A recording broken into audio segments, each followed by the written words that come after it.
Hello दोस्तों, इस video के अंदर हम बात करेंगे एक ऐसी बुक की जो कि आपके लिए बहुत हेल्पफुल होगी अगर आप एग्जाम की प्रिपरेशन कर रहे हो। कौन से एग्जाम की? जुडिशरी के एग्जाम की। चाहे आप किसी भी स्टेट के लिए प्रिपरेशन कर रहे हो। अब जैसे अगर आपने एक स्टेट चूज कर रखी होगी या 2-3 स्टेट चूज कर रखी होगी कि मैं इस स्टेट के एग्जाम दूंगा, तो उस हिसाब से वहां भी प्रिपरेशन होती है। ऐसी अगर आप दिल्ली जुडिशरी के एग्जाम की प्रिपरेशन कर रहे हो तो यहाँ के लिए एक ऐसी बुक है जो कि बहुत मस्ट है। अब ये मस्ट क्यों है? क्योंकि हमें समझना होता है कि यहाँ के एग्जाम का पैटर्न क्या रहता है, किस तरीके से क्वेश्चन पूछे जाते हैं और क्या एग्जाम का पैटर्न रहता है और किस तरीके से क्वेश्चन आते हैं। तो उसी के लिए आपको एक बुक मैं रेफर करता हूं, इस बुक को आप पढ़िएगा और तो ये आपको बहुत फायदा करेगी। ये जो है ये बुक है सिंगलास के इसके अंदर क्या है, अनसॉल्व पेपर्स हैं। टिल डेट के पेपर्स होंगे, अप टू डेट जब भी आप लोगे इसको। जैसे अगर अभी लोगे तो 2020 तक के आपको इसके अंदर पेपर्स मिलेंगे। तो इसके अंदर क्या होगा, अनसॉल्व पेपर्स होंगे प्रीवियस ईयर्स के और कम से कम इसके अंदर 45 से 50 पेपर्स होंगे अनसॉल्व होंगे जो कि आपको सॉल्व करने हैं। इससे पहले आप सॉल्व भी ले सकते हो जो कि आपको और अच्छे से समझ आ जाएगी कि आपको आंसर किस तरीके से लिखने हैं। तो मैं आपको ये बुक दिखाता हूं कि ये बुक कैसी है, इसके अंदर क्या क्या चीजें दी गई हैं और क्या क्या चीजें कवर की गई हैं। तो हम इस बुक को देखते हैं।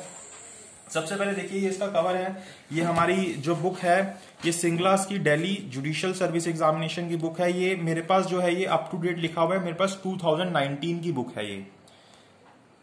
तो इसको हम देखते हैं बाकी इसके अंदर क्या है आगे। देखिए जो सबसे पहले ये जो बुक है इसके अंदर हमें ये सारी इसकी डिटेल दी गई है और ये जो है यहाँ पे हमें बताया गया है कि इसके अंदर क्या क्या आता है। इस बुक का अगर प्राइस देखें तो यहाँ पे जो प्रिंटेड प्राइस है वो 290 रुपीज दिया गया है। बाकी ये शॉप टू शॉप वेरी करता है कि वो आपको कितना डिस्काउंट देते हैं। 10, 20, 30% तक सभी शॉप्स कीपर्स आपको डिस्काउंट दे सकते हैं। अब देखिए जो इसके अंदर अगर हम इसके इंडेक्स को देखें, जो इसके कंटेंट्स दिए गए हैं इसके अंदर ये हमें बताता है कि किस तरीके से हमें इसके अंदर अनसॉल्व्ड एग्जाम के मतलब जो मेंस के पेपर्स हैं वो दिए गए हैं। ये जो बुक है ये हमारी मेंस की बुक है, ये प्री की बुक नहीं है। अब मैं आपके साथ यहाँ पे पैटर्न भी इसलिए डिस्कस कर लूंगा ताकि आपको समझ आ जाए कि ये वाली जो बुक है आपको किस पॉइंट पे आके या किस तरीके से आपको ये यूज करनी है। तो देखिए सबसे पहले इसने हमें यहाँ पे जो दिया है इंडेक्स के अंदर दिल्ली जुडिशियल सर्विस एग्जाम के क्रिमिनल लॉ के दिए गए हैं। ऐसी इसने क्या किया कि जैसे हमारे को इतना पता है कि हमारे कौन कौन से पेपर होते हैं मेंस में, criminal law, civil 1, civil 2, language, essay और जीके। तो ये 4 तरीके के पेपर्स होते हैं। तो इसने पहले क्या किया, 1971 टू 2005 के इसने सभी पेपर्स दे दिए क्रिमिनल के, इसी तरीके से सिविल के, सिविल 1 के, सिविल 2 के, लैंग्वेज के और एसए एंड जीके के। उसके बाद इसने क्या किया कि ईयर वाइज इसने सभी पेपर्स दिए। जैसे 2006 का पेपर दिया तो 2006 के चारों पेपर इसने एक साथ दे दिए, क्रिमिनल लॉ का, सिविल लॉ 1 का, सिविल लॉ 2 का, लैंग्वेज का, एसए एंड जीके का। अब देखिए हम आगे अगर इसके अंदर देखें तो यहाँ पे इसने सबसे पहले हमें पैटर्न समझाया है कि हमारा पैटर्न क्या रहता है दिल्ली जुडिशरी सर्विसेज के एग्जामिनेशन का। यहाँ पे इसने हमें सबसे पहले बताया कि मिनिमम क्वालिफिकेशन क्या है, कि कम से कम आपके पास एलएलबी डिग्री होनी चाहिए किसी भी रिकॉग्नाइज इंस्टीट्यूशन से। उसके बाद यहाँ पे आपकी एज लिमिट दी गई है कि अगर आप ये एग्जाम दे रहे हो तो आपकी एज जो है 32 ईयर से ज्यादा की ना हो और अगर आप एससी या एसटी हैं तो आपकी मैक्सिमम एज जो है वो 37 ईयर्स की हो सकती है। उसके बाद ये जो दिल्ली जुडिशियल सर्विस एग्जामिनेशन है ये कौन कंडक्ट कराता है, ये दिल्ली हाई कोर्ट कंडक्ट कराता है और 2 स्टेजेस के अंदर कंडक्ट कराता है, प्रीलिमिनरी एग्जामिनेशन और मेन एग्जामिनेशन। और इसके बाद अगर आप इसके अंदर क्वालिफाई कर जाते हो मेन के अंदर तो आपका वाइवा का एग्जाम होता है। वाइवा एग्जाम क्या, वाइवा वॉइस होती है, वहां पे आपका वाइवा होता है। अब देखिए जो प्रीलिमिनरी एग्जामिनेशन है, प्रीलिमिनरी एग्जामिनेशन हमारा यहाँ पे 200 मार्क्स का है और अगर आप इसके अंदर 25% नेगेटिव मार्किंग है, मतलब अगर आप एक क्वेश्चन गलत करोगे तो आपको -0.25 नंबर मिलेंगे। अब इस प्रीलिमिनरी एग्जामिनेशन के अंदर क्या क्या पूछता है, वो आपकी जनरल नॉलेज टेस्ट करता है, आपका एप्टीट्यूड देखता है, पावर ऑफ एक्सप्रेशन देखता है, कैसी आपकी इंग्लिश है, इस तरीके से आपके जो लॉ के जो कंसेप्ट्स है, constitution of India, CPC, CrPC, IPC, contract act, partnership, principles governing arbitration law, evidence act, specific relief act, limitation act, ये सारी चीजें आपसे वो प्री के अंदर पूछता है। उसके बाद अगर हम आए कि भाई अब आपने प्री तो दिया, अब आपको मेन देने के लिए क्या करना होगा, आपको इसके अंदर क्वालिफाई करना होगा। उस क्वालिफिकेशन के लिए आपको कम से कम ये जो प्री के एग्जाम है इसके अंदर आपको 60% मार्क्स जो है वो लेके आने होंगे अगर आप जनरल कैटेगरी के हैं तो। और अगर आप SC ST के तो अगर आप 55% तक भी लाते हैं तो आप क्वालिफाई हो जाएंगे मेंस देने के लिए। अब मेंस जैसा कि हमें पता है कि इसके अंदर कौन कौन से पेपर्स होते हैं। एक सबसे पहला जो पेपर होता है वो जनरल नॉलेज का होता है जो कि 250 मार्क्स का होता है। फिर सिविल लॉ 1 होता है जो 200 मार्क्स का होता है। सिविल 2 भी 200 मार्क्स का होता है। क्रिमिनल लॉ 200 मार्क्स का होता है। और उसके बाद जनरल नॉलेज का जो पेपर होता है वो 100, मतलब ये एक ही पेपर होता है जनरल नॉलेज एंड लैंग्वेज का, जिसके अंदर जनरल नॉलेज जो होती है 100 मार्क्स की आती है और एस्से जो होता है वो 150 मार्क्स का आता है। तो इस हिसाब से अगर हमें समझ आए तो इन्होंने किस तरीके से क्लासिफिकेशन कर रखा है, 250 मार्क्स इधर हुए, 200 इधर हुए, 200 इधर हुए और 200 इसमें हुए क्रिमिनल लॉ के अंदर, और 250 अगेन किसके अंदर हुए, जनरल नॉलेज एंड लैंग्वेज के एग्जाम के अंदर। तो इस तरीके से हमारे यहाँ पे टोटल मार्क्स आते हैं। अब उसके अंदर क्या उसका सिलेबस रहता है, जैसे अगर हम जनरल नॉलेज की बात करें तो ये आपके जो भी करंट अफेयर्स होंगे इस तरीके की चीजें आपसे यहाँ पे पूछेगा।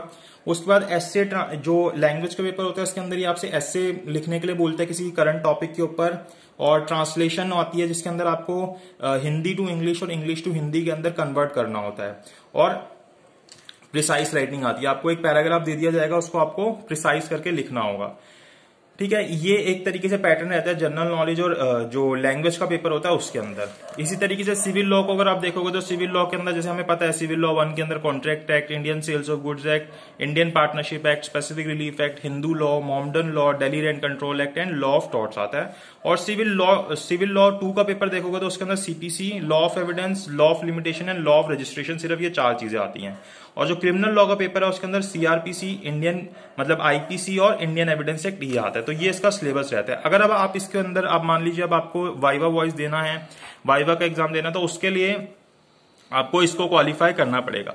अब यहाँ पे बताता है कि वाइवा वॉइस जो है वो 150 नंबर का होता है, और वो सिर्फ कौन से बच्चे दे पाते हैं जिनके 40% मार्क्स आते हैं हर एक पेपर के अंदर, ये जो भी आपको मैंने मेंस के बताए, और 50% जो है एग्रीगेट आना चाहिए उन सभी के अंदर मिला के, जो कि शेड्यूल कास्ट या शेड्यूल ट्राइब बच्चों के लिए थोड़ी सी एग्जाम्पशन दी जाती है। तो ये बात यहाँ पे बताई गई। अब यहाँ पे अगर मैं आपको एग्जाम क्वेश्चन दिखाऊं तो जैसे मैंने आपको इंडेक्स के अंदर बताया था कि जो 1971 से लेके 2005 तक के क्रिमिनल लॉ के पेपर इसने सबसे पहले दिए हैं। यहाँ पे ये इन पेजेस के ऊपर पेज 1 से लेके यहाँ पे पेज 59 तक इसने ये चीज दी है यहाँ पे। तो ये सारे 2005 तक के क्रिमिनल लॉ के पेपर्स हैं। जैसे अगर आपको एक क्वेश्चन भी पढ़ के बताऊं किस तरीके से क्वेश्चन आया था 1971 के अंदर, तो 1971 के अंदर इसने क्या दिया कि जैसे कि 2 different police challans are presented in the court of magistrate first class, one is under section 326 IPC and other under section 304 IPC. तो हमें बताना है कि ब्रीफली डिस्क्राइब करना है कि how the court should proceed in disposing of this cases. तो ये एक तरीके से तब के पैटर्न के हिसाब से आया हुआ है। और आपको एक और चीज बता दूं कि जो दिल्ली जुडिशरी के पेपर्स होते हैं इसके अंदर आपको बेयर एक्ट्स अलाउड होते हैं कि आप बेयर एक्ट्स लेके जा सकते हो यहाँ पे एग्जाम देने के लिए। तो ये हमारे क्रिमिनल के हो गए। उसके बाद अगर आपको सिविल का दिखाऊं जो 1971 के अंदर आया था वो इस तरीके से आया था। यहाँ पे क्या, जैसे इसने फर्स्ट क्वेश्चन दिया कि discuss the importance of Hindu marriage act and Hindu succession act in the comparison to the law prevailing prior to their commencement, state some important features of the set to enactment. तो आप देख रहे हो यहाँ पे जो पहले के जो पेपर्स हैं वो एकदम डायरेक्ट क्वेश्चन पूछे गए, इतने ज्यादा केस बेस्ड क्वेश्चन नहीं पूछे गए। फिर उसके बाद अगर इसके बाद जो दूसरा पेपर आता है वो किस चीज का होता है, यहाँ पे हमारा ये 2005 तक के सिविल के पेपर दिए। फिर ये लैंग्वेज के दे रखे। लैंग्वेज के अंदर जैसे कि अब ये इसने पूरा पैराग्राफ दे दिया, इस पैराग्राफ को ये जो इंग्लिश के अंदर दिया गया आपको इसको हिंदी के अंदर ट्रांसलेट करना है। जैसे it was the lure of trade that brought Britain to India, तो इसको आपको पूरा इसका जो ट्रांसलेशन है जो देवनागरिक स्क्रिप्ट होती है उसके अंदर आपको कन्वर्ट करके लिखना होगा ये पूरा का पूरा पैराग्राफ। इसी तरीके से आप सेकंड क्वेश्चन देखोगे तो ये पूरा हिंदी के अंदर लिखा हुआ है, कश्मीर के इतिहास को 4 दौरों में विभाजित किया जा सकता है। तो इसको आपको इसी तरीके से जो पूरा पैराग्राफ दिया गया है यहां तक आपको इसको इंग्लिश में ट्रांसलेट करके लिखना होगा। इसी तरीके से 1971 से लेके 2005 तक के ये पेपर हमें यहाँ दिए गए। उसके बाद जो हमारा चौथा पेपर होता है किसका, एस्से एंड जनरल नॉलेज का। तो जैसे 1973 का है ये, इसके अंदर दिखा रहा है कि जैसे सबसे पहले इसने एस्से दिया, तो एस्से जो है 100 मार्क्स का है हमारा। पहला टॉपिक दे रहा है कि इनमें से क्या करना है, write an essay about 500 words, one of the following, इनमें से किसी भी एक के ऊपर लिखना है। तो जैसे माय फेवरेट ऑथर या does Indian judicial system need overhauling, इस तरीके से कोई भी आपको एक जनरल सा टॉपिक को दे देगा। ऐसे यहाँ पे एब्रीविएशंस पूछी, सीबीआई की फुल फॉर्म क्या होती है, पीएस की फुल फॉर्म क्या होती है, एफआरसीएस की फुल फॉर्म क्या होती है, इस तरीके से यहाँ पे इसने दिया है। तो यहाँ पे आप ये जनरल नॉलेज प्लस आपसे एस्से जो है दोनों चीजें चेक कर लेगा आपके। उसके बाद हम अगर आगे आए तो यहाँ पे इसी तरीके से 2005 तक के एस्से और ये दिए गए हैं। फिर यहाँ 2006 से ये सारे क्वेश्चन मतलब सारे पेपर्स एक साथ देगा चारों सब्जेक्ट के। अब देखिए यहाँ पे क्वेश्चन में कितना फर्क आ गया तब के और अब के क्वेश्चन में। 1971 और 2006 के क्वेश्चन देखोगे यहाँ पे किस तरीके से इसने पूरा एक केस दिया है, उसको आपको डिसाइड करना है, इसके ऊपर जजमेंट लिखना है आपको, जजमेंट राइटिंग का क्वेश्चन है ये। तो ये हमारा क्रिमिनल का क्वेश्चन हो गया। उसके बाद ये देखोगे तो यहाँ पे क्या आया हुआ है, ये इंग्लिश का पेपर है। वही जैसे यहाँ पे किसी एक के ऊपर आपको एस्से लिखना है, does our judicial system need overhauling, वही सेम यहाँ पे टॉपिक आया हुआ है। If there were no lawyers तो क्या होगा, तो इसके ऊपर लिखना है। तो इस तरीके से हमारा इंग्लिश का एस्से का हो गया। इस तरीके से यहाँ पे आपको सेंटेंस बनाने के लिए दिया कि प्रे के ऊपर कोई सेंटेंस बनाओ, pray, apprise, appraise, better, better. तो ये वर्ड्स आपको देख रहा है कि आपको इनका डिफरेंस पता है इसके अंदर या नहीं पता। तो इस तरीके से इसने इसके पेपर दे दिए। तो इस तरीके से यहाँ पे आपको सारे पेपर्स एक साथ दे देगा। फिर ये 2006 का सेकंड पेपर इंग्लिश का आया, 2006 में 2 बारी पेपर्स हुए थे मेंस में। तो इस तरीके से इसने सारा इस तरीके करके जो सभी पेपर्स हैं 2019 तक के दे रखे हैं। जैसे 2019 मेरे पास ये वाली बुक है, अभी शायद 2020 के आ गए हूँ। तो जैसे ये 9/2/2019 को ये वाला पेपर हुआ था। सबसे पहले जनरल लैंग्वेज का दिया इसने पेपर कि इस वही सब जनरल लैंग्वेज हो गया, लैंग्वेज का पेपर आ गया, जनरल नॉलेज, लैंग्वेज। फिर क्रिमिनल लॉ का पेपर आ गया। क्रिमिनल लॉ के बाद क्रिमिनल का एक ही पेपर होता है। उसके बाद हमारे पास सिविल लॉ 1 आ गया। सिविल लॉ 1 का आप क्वेश्चन देख सकते हो किस तरीके से यहाँ पे इसने दिया है। एक तरीके से पूरा केस दिया और आपको इसके अंदर एप्लीकेशन लिखने के लिए दिया है, जो भी आपको लीगल प्रोविजंस यूज होते हुए देखते हैं उसके हिसाब से। सिविल 2 दिया है। उसके बाद यहाँ पे ये भी 200 मार्क्स का है।